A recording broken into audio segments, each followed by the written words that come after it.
Thank you for being on stage with us. Thank you very much. I will leave you the stage to give us some inspiring and energizing insight of what will be the key digital trends this year. Thank you very much, Dan.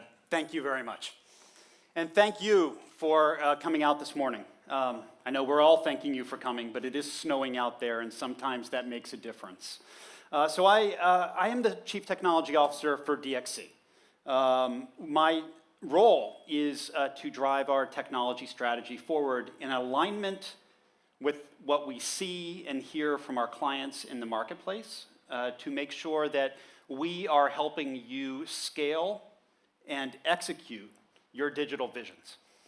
I think it's always important to start a discussion, like we're having today at DIGITAGILE, with a discussion of a basic definition of digital, right? It could be said it's atoms to bits, right? Physical, right, to a virtual representation.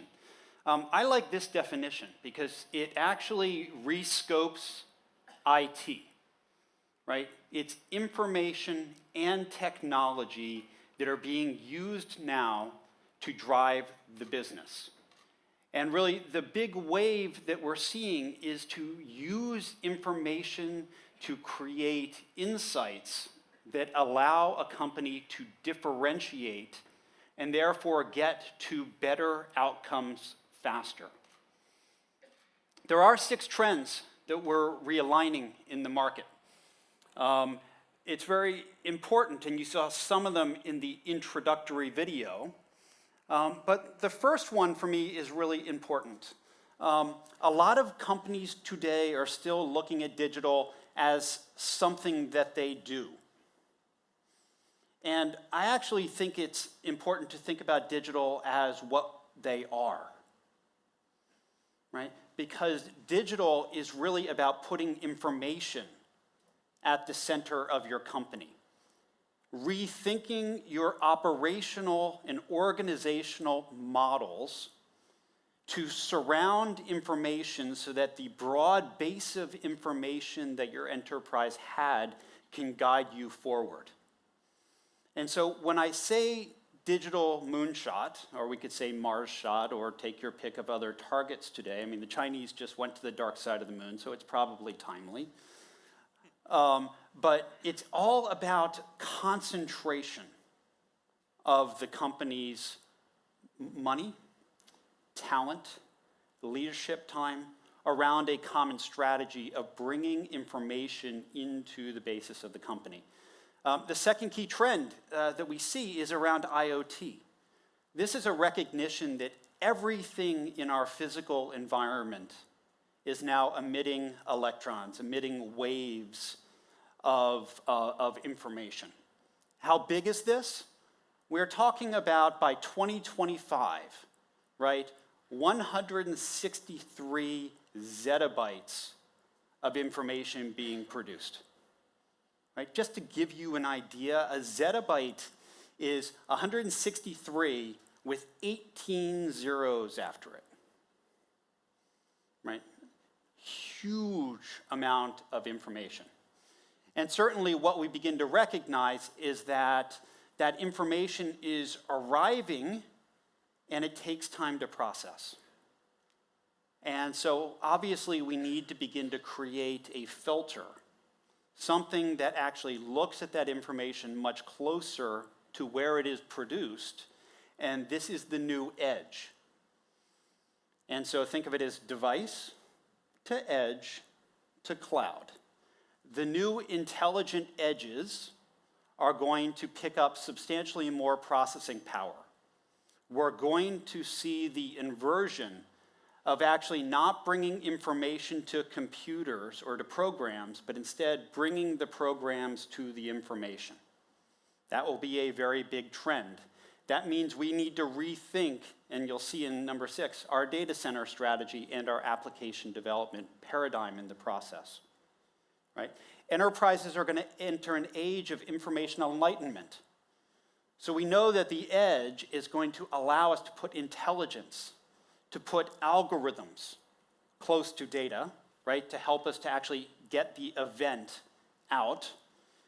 But we also know that those events become more and more time sensitive, right? So if you are in digital marketing and your job is to actually put an ad in front of a customer, my apologies, to put an ad in front of a customer faster than anyone else can put it out there, and in time that they don't walk past your store before they get the ad, you're going to have to find new ways to beat the competition.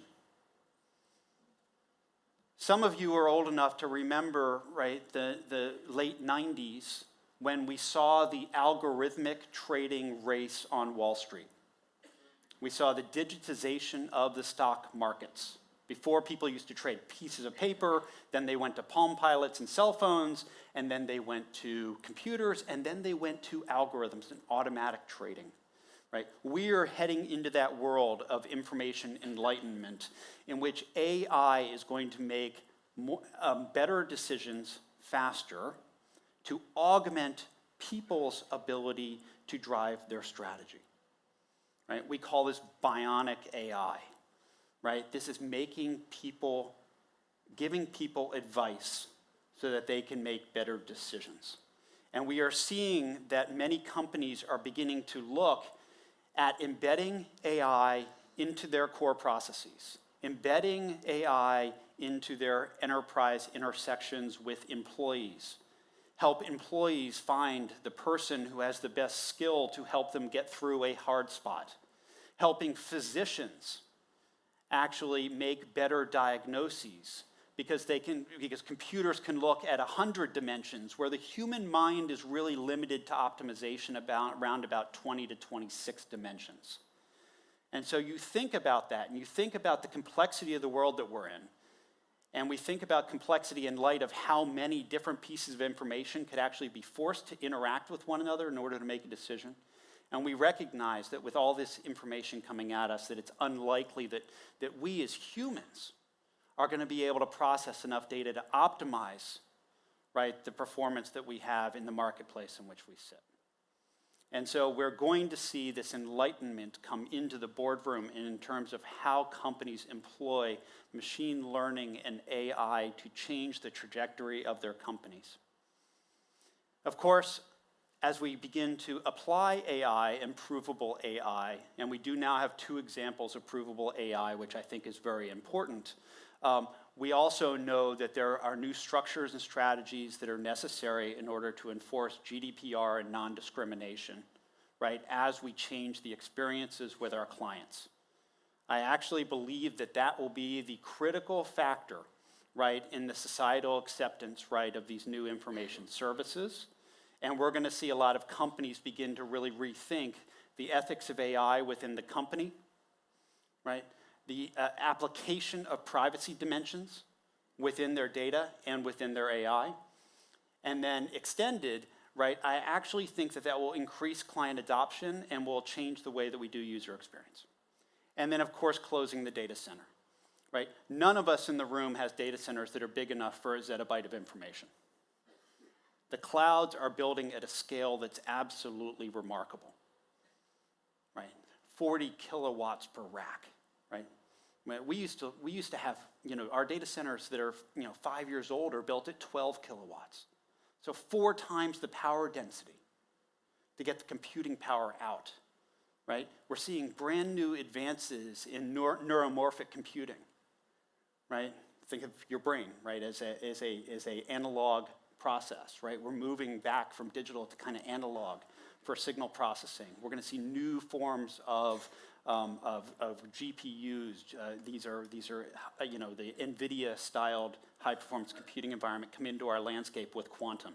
These are game changers, but they are going to be unaffordable for most of us unless we timeshare them again, like a cloud will allow us to do.